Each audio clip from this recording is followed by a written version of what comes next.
Alright, so initially I planned on doing another review, but I took a wrong turn and ended up doing this one.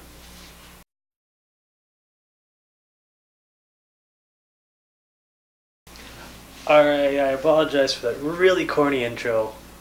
Don't usually apologize for them, but that one was really bad. So, we have Wrong Turn, the very first one, with Elijah Dushku and Emmanuel Chikiri. I don't really know the other guys. I've seen them in other things, but don't really recognize them. Alright, I said the next time we do a horror, it's going to be after doing the horror checklist. And okay, it's halfway through and I got most of it down pat.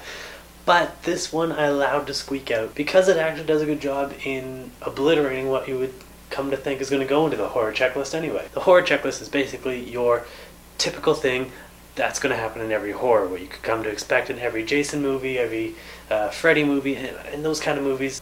Every B movie all falls suit under those kind of basic predicaments.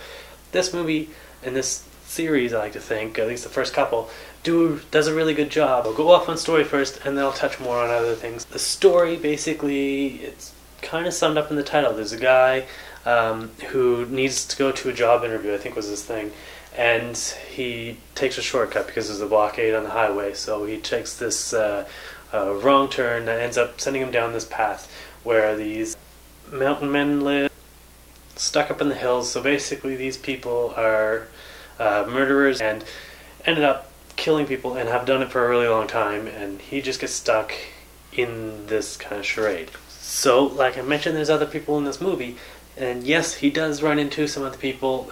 He has a car accident in this road, and which is why he's kind of stuck there. As this is a horror, it doesn't really try to scare you, so as far as the aspect of it being a horror, it does fall under this genre, but it's more of the slasher killer horrors than it is anything else. It does have some story twists and stuff, just because you get things in a different way than you'd come to expect that they would happen. Now, on to acting.